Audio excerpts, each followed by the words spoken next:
আগামী 2026 ইংরেজি সনের ফেব্রুয়ারির প্রথমার্ধে রমজান শুরু হওয়ার সপ্তাহখানেক আগে বাংলাদেশের আগামী জাতীয় সংসদ নির্বাচন হবে ইনশাআল্লাহ।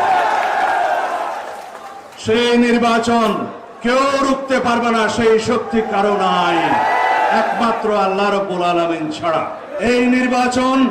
এই নির্বাচনকে পাহারা দিবেন আপনারা, এই দেশের জনগণ, আইন শৃঙ্খলা রক্ষাকারী বাহিনী গৌণ ভূমিকা পালন করবে। মুখ্য ভূমিকা আপনাদেরকে পালন করতে হবে, আমাদেরকে পালন করতে হবে। আমাদের ভোটাধিকার যাতে আমরা নিশ্চিতভাবে উৎসবমুখরভাবে পালন করতে পারি, প্রয়োগ করতে পারি, সেই রকম পরিবেশ আপনাদেরকে নিশ্চিত করতে হবে। যারা আজকে পিআর পদ্ধতির ইলেকশন না হলে নির্বাচন না করার একটি ঘোষণা দিচ্ছে, যারা বলছে পিআর চাই উচ্চ কক্ষে নিম্ন কক্ষে, তারা তাদের ভিন্ন উদ্দেশ্য নিয়ে কথা বলছে। যারা গতকালকে বলেছে, একটি রাজনৈতিক দলের একটি সংবাদ সম্মেলন লক্ষ্য করলাম, যদি পিআর পদ্ধতির ইলেকশন না হয় তারা নাকি বাংলাদেশে নির্বাচন করতে দেবে না। আমি আজকে আপনাদের সামনে ঘোষণা দিচ্ছি, আগামী 2026 ইংরেজি সনের ফেব্রুয়ারির প্রথমার্ধে রমজান শুরু হওয়ার সপ্তাহখানেক আগে বাংলাদেশের আগামী জাতীয় সংসদ নির্বাচন হবে ইনশাআল্লাহ। সেই নির্বাচন কেউ রুখতে পারবে না, সেই শক্তি কারো নাই একমাত্র আল্লাহ রাব্বুল আলামিন ছাড়া। যারা নির্বাচন বাধাগ্রস্ত করতে চায়, বিলম্বিত করতে চায়, বিভিন্ন ঠুনকো বাহানায় নির্বাচন অনুষ্ঠানের বিষয়ে বিভিন্ন রকমের বিভ্রান্ত বক্তব্য দিচ্ছে, তাদের উদ্দেশ্যে বলতে চাই, বন্ধুগণ, গণতন্ত্রের জন্য সংগ্রাম করেছিলাম আমরা সবাই ঐক্যবদ্ধভাবে। এই গণতান্ত্রিক অধিকার, ভোটের অধিকার ফিরিয়ে আনার জন্য আমরা রক্ত দিয়েছি। আপনারা, আমরা সবাই সম্মিলিতভাবে, পুরো জাতি ঐক্যবদ্ধভাবে সেই সংগ্রামে আমরা লিপ্ত ছিলাম ফ্যাসিবাদের বিরুদ্ধে। এই ফ্যাসিবাদ বিরোধী যে গণতান্ত্রিক ঐক্য সৃষ্টি হয়েছে, আসুন আমরা সেই গণতান্ত্রিক ঐক্যকে সমুন্নত রাখি, সেই গণতান্ত্রিক ঐক্যকে আরো শক্তিশালী করি, সেই গণতান্ত্রিক শক্তিকে, ফ্যাসিবাদ বিরোধী জাতীয় ঐক্যকে একমাত্র শক্তি হিসাবে আমরা ধরে রাখি এবং সেই শক্তিকে কাজে লাগিয়ে ঐক্যবদ্ধ বাংলাদেশ আমরা সৃষ্টি করি।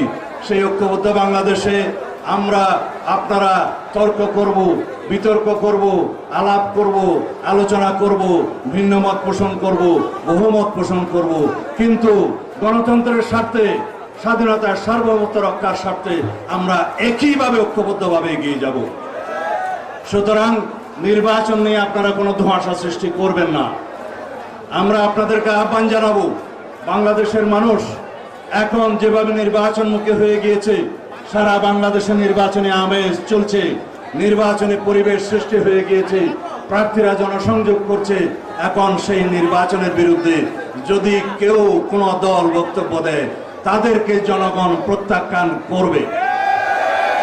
আপনারা যদি জাতীয় রাজনীতি থেকে প্রত্যাখ্যাত হতে না চান, তাহলে আসুন এই নির্বাচনী পরিবেশের সাথে আমরা তাল মিলিয়ে কথা বলি, বক্তব্য রাখি।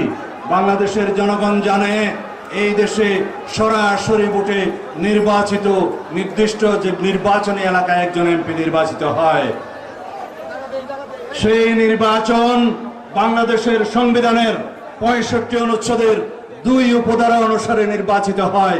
প্রত্যেকটি আঞ্চলিক এলাকার জন্য, সংসদীয় এলাকার জন্য প্রত্যক্ষ ভোটের মাধ্যমে 300 সদস্যের সংসদ সদস্য নির্বাচন হবে। সেটি লিখিত আছে আমাদের সংবিধানের 65 অনুচ্ছেদের 2 উপ অনুচ্ছেদে। 3 উপ অনুচ্ছেদে নারী সংসদ সদস্যদের বিষয়ে বলা আছে। যদি কেউ বলে, গতকালকে বলতে শুনলাম যে সংবিধানে নাকি নির্বাচনের কথা বলা আছে, কোন পদ্ধতিতে নির্বাচন হবে সেটা নাকি বলা নাই। আমি অনুরোধ করব, বাংলাদেশের সংবিধানের নির্দিষ্ট সেই 65 অনুচ্ছেদের 2 এর দিকে আপনারা একটু পড়ে দেখুন, আপনারা বুঝতে পারবেন প্রত্যক্ষ ভোটে প্রত্যেকটি নির্বাচনী এলাকার জন্য একজন সংসদ সদস্য নির্বাচনের কথা বলা আছে। বাংলাদেশের সংবিধানে পিআর নামক কোনো শব্দ নাই। সুতরাং আমাদের জনগণকে বিভ্রান্ত না হওয়ার জন্য অনুরোধ জানাবো, বাংলাদেশের সকল মানুষকে আহ্বান জানাবো, আপনারা যে ভোটাধিকারের জন্য, গণতান্ত্রিক অধিকারের জন্য দীর্ঘ 16-17 বছর রাজপথে আন্দোলন করেছেন, জীবন দিয়েছেন, রক্ত দিয়েছেন, পঙ্গুত্ব বরণ করেছেন, অন্তত্ব বরণ করেছেন, গণ অভ্যুত্থানকে সফল করেছেন, সেই ভোটাধিকার প্রয়োগের মধ্য দিয়েই আপনারা আপনাদের অধিকার ফিরে পাবেন। সমস্ত গণতান্ত্রিক অধিকার এবং সাংবিধানিক অধিকার, মৌলিক অধিকার, মানবাধিকার প্রতিষ্ঠিত তখনই হবে যখন মানুষ ভোটাধিকার প্রয়োগের মধ্য দিয়ে একটি নির্বাচিত জাতীয় সংসদ পাবে। তখন সেই সংসদই হবে জাতির সমস্ত কর্মকাণ্ডের কেন্দ্রবিন্দু। সেই কেন্দ্রবিন্দুতে যারা অংশগ্রহণ করে জাতির বিনির্মাণের জন্য, একটি গণতান্ত্রিক রাষ্ট্র বিনির্মাণের জন্য ভূমিকা রাখবেন, সেই রকম উপযুক্ত ব্যক্তিদেরকে আপনারা নির্বাচিত করবেন। সরাসরি ভোট প্রয়োগের মধ্য দিয়ে একটি উৎসবমুখর নির্বাচন হবে ইনশাআল্লাহ আগামীতে। এই নির্বাচনকে পাহারা দিবেন আপনারা, এই দেশের জনগণ, আইন শৃঙ্খলা রক্ষাকারী বাহিনী গৌণ ভূমিকা পালন করবে। মুখ্য ভূমিকা আপনাদেরকে পালন করতে হবে, আমাদেরকে পালন করতে হবে।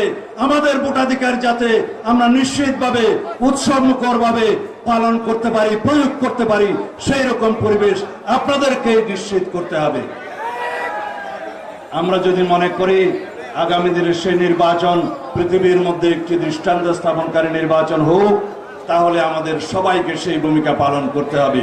আপনাদের কাছে আহ্বান জানাই, আগামী দিনে যে জাতীয় সংসদ নির্বাচন হবে, সেই নির্বাচনে আপনারা এমন নজির স্থাপন করবেন যাতে পৃথিবীর মানুষ, পৃথিবীর সকল দেশ দেখতে পায় বাংলাদেশ ফ্যাসিবাদ মুক্ত হয়েছে, প্রকৃত গণতান্ত্রিক রাষ্ট্র নির্মাণ হবে।